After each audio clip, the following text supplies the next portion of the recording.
Hello, everybody. Another episode of Cerv's Legal Morsel of the Day. Today, I have Ada Lee, and she is one of the owners of Hardscrabble Developments, one of my clients. And today, we're going to be talking about developing properties in the city of Chicago. Hi, Ada. How are you today? Hi, Mark. Thank you for having me. I'm doing well. Thanks. Fantastic. Well, I have known Ada for a long time, represented her and her husband and her family in multiple deals. And I thought today we could talk about, some of the projects that you guys are developing right now. And then also, if somebody wanted to buy a piece of land, if it's improved or not improved, and then actually build upon it, maybe a single family home or a three flat, what are the steps that they would have to understand? Because there's a lot of things you need to navigate. It's just don't buy land and you build. There's a lot of things to think about. Not to deter anybody from doing it, but it's better to learn from people that have gone through the situation versus learning and making mistakes. So, Ada, what would you have to say to people about that want to do those kind of things? This is such a great segment because I'm sure you have fielded many phone calls, whereas I have also, fielded many emails from people that are interested in being developers or becoming developers, and trust us, but, learn from our mistakes. And some of the things that there seems to be the pitfalls of development is they see a piece of property or an empty lot or land and they said, this is perfect for a single family home that I want to develop. I'm just going to buy it. Instead of actually taking a step back, budgeting, what can you actually afford? What are the sales comps in that area? Do you have a good team? And when I say team, your project is only as successful as who you surround yourself with. And I'm talking about closing attorneys, zoning attorneys, your broker, your general contractor, your architect, your expediter. There's all kinds of people that come into play that are good at what they do, and you have to find those people and work with them. Would you recommend getting those people in place even before looking for land? I would. To have a successful development, I think that is one of the first steps. The first step, what we do and how we vet our properties and our developments is we budget. We always go into an area that we're somewhat familiar with, usually in Chicago, and we look at the recent sales values and comps, and we work backwards to see what we can pay for that land. So we figure out the hard costs, which includes construction, your permitting costs. And we also look at the soft costs, which a lot of people overlook. Those are your holding costs, your closing costs, your broker fees, sometimes your staging fees if you want to stage a property before you sell. And those things people tend to overlook, and that can cost some money. Is there a mathematical formula to that, or it's more of a feel thing based on your experiences? My husband's a CPA, so he's got these spreadsheets down, but for me, it's just years of experience working with my family business. We own a construction company, so we build homes for clients, and we started doing our own developments a few years back. And we kind of have it down pat now where we have a formula, which we'd be glad to share with you. If you reach out to us, we'd be glad to walk someone through it so they don't make the same mistakes we did.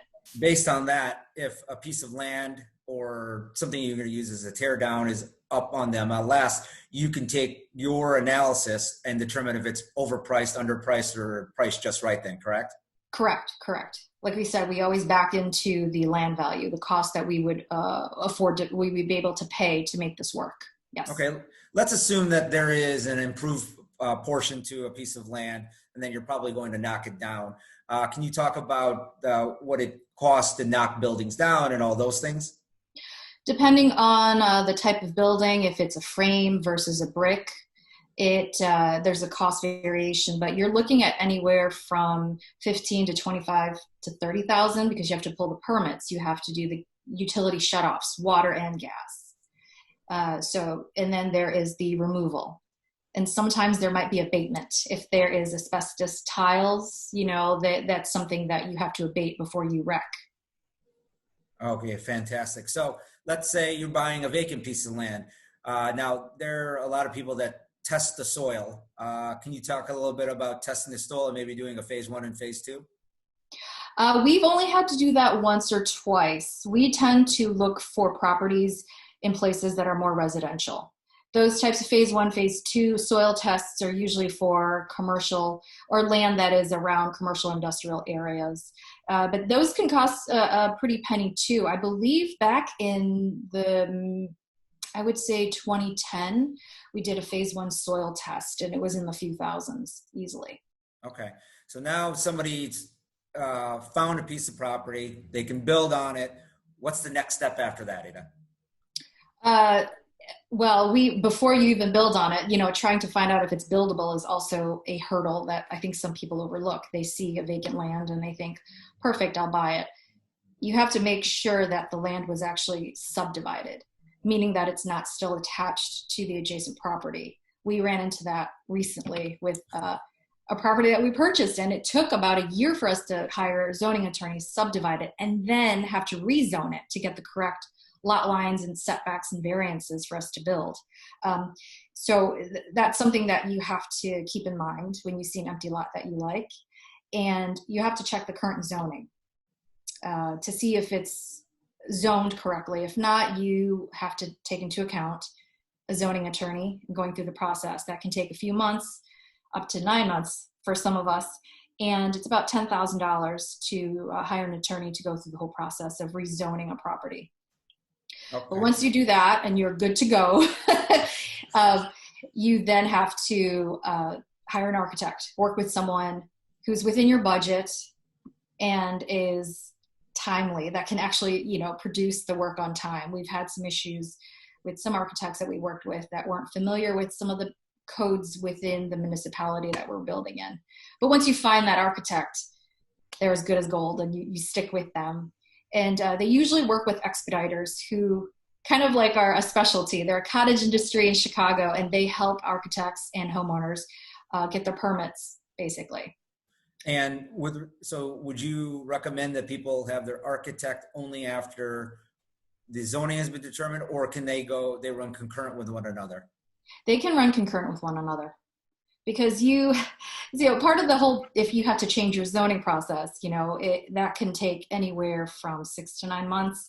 So in that time, you could definitely, save some time by finding an architect that you can work with and work concurrently while your zoning change is is taking place. So along with all this, we are in Chicago. So the aldermen still have home rule with regards to their wards. Yes, the aldermanic it's been prerogative. taking a little of a hit, but have you ever had to deal with aldermen and getting their approvals or their blessings with regards to doing any buildings in their wards? Yes, I have. And, the better working relationship you have with the alderman, you definitely have to, I would recommend you have a sit down meeting with the local alderman, explain to them your plans, what you want to do. Go in prepared. You don't have to have a full set of architectural drawings, but you should have a sketch or an idea of what you want to do, who you want to sell to if you are trying to develop it and not live there yourself. And just kind of, you definitely need their blessing. So take in some of their opinions. If they say, I think this setback should be here, or, I think there's too many units in this. Can this be a single family? Those are some things you have to take into account, because they could make it very hard for you to get a zoning change if they don't approve it. And this all adds into your soft costs, because the longer all this takes, the more carrying costs you have, correct? Exactly. So now that, let's say the alderman has given their blessing, your architectural plans are done. Sounds like you're ready to build, correct? Well, how's your financing? Do you have financing in place? That's the other piece of the puzzle. So this is all bank, very bank specific. So, speak to your lender before you make the leap. But most banks will not lend to somebody that doesn't have a track record or a portfolio of projects under their belts or experience already. And this is not a personal loan. This is a commercial loan. So the hurdles are different too. So that's why, some banks can finance up to about 50% of the value of your vacant land. And for the construction portion loan of it, they can fund up to 60 to 80%, depending on the institution, of the home or the appraised value. So those are the numbers that you're kind of working with. Now, regarding lending, most people, their experience are with maybe Chase, Bank of America, all the big banks. Have you found local banks to be more accessible for doing construction work locally? I have. I've actually found the best partners to work with are the local banks that know the area that you're going to build in. and they will make the time to sit down and have a face-to-face. Maybe not now, in the past few months. However, most of our financing comes from local, our local lender, our local banks, and not Chase or, the larger ones. So a lot of times you will have an acquisition loan that's part of a construction loan. Can you explain the draw system, how that works with regards to your projects? Yes, it's very similar to when you do a construction loan if you're building your custom home. The draws are set up through a title company and through an escrow fund, and the contractor will submit a sworn statement to the architect or the owner of the bank, and they will do an inspection and see if the work's been done, and if so, they will sign off on it and a draw is made. Fantastic. So you have to put up the cost up front, as a builder. Okay. So now, are most of the places you build, are they custom or are they kind of spec houses, and then you might do a little custom here and there? We usually do specs and then some customization, but we try to do specs. Yeah, most of our work is. Yeah. All right. Now you've got financing in place, you've got a buyer in place. So construction's almost done. Can you walk people through the final trades and how they have to sign off with regards to their different trades, so you can get a sign off on the building permit or a right. So the whole the easy part, I think, is the construction part. So once you get your building permit, you start your construction. Each trade has to do go through the city and get their rough inspection done. So they schedule it online with the city of Chicago. The city inspector comes out. If you pass, they sign off on the permit. So the trades include, depending on, the construction, new building, plumbing, mechanical, HVAC, and electrical, sometimes iron, depending on, if you have iron work involved in your building. And once those rough inspections pass, you keep working until you finish, and then you have to get your final inspections. Depending on development, if it's a single family home, you don't need a certificate of occupancy. But if you do, then that's a whole other layer of a task force that they send out. All the trades come out again to do another inspection. I think it's a 4 or more unit building that you have to do, certificate of occupancy. Fantastic. So it sounds like, and at that point, then you've called me, I close the transaction, and then we pop some bottles of champagne, correct? Correct. If all goes well. It never does, though. Exactly. So, for somebody that's just getting into building, it seems like if you're organized and you have the right people around you, it can be a profitable thing, correct? Correct.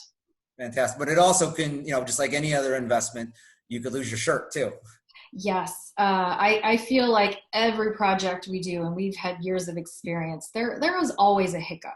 I haven't been on any project that hasn't. So the only thing that you can do is just try to prepare as best you can for the unforeseen circumstances. Give yourself enough time in the construction schedule. Say your contractor and say, I could do it in 6 months. Tack on a couple of months just to be sure. And also make sure you give yourself enough cushion in your budget. Things always overrun, don't they? Yes, they do. Well, if somebody wanted to get a hold of you and potentially work with you as a GC or just kind of pick your brain with regards to things, how would they get a hold of you, Ada? They could email me at ADA at hardscrabbleinvestments.com. And hopefully you'll have it in the comments section. I know that it's a mouthful. Fantastic. And I'll put your phone number on there as well. But thank you so much. I think everybody's learned a lot. And we'll have to get your husband on for the analysis portion of it for another episode. All right. Thank you so much, Mark. It was great talking to you. Thank you, everybody. We'll talk to you soon.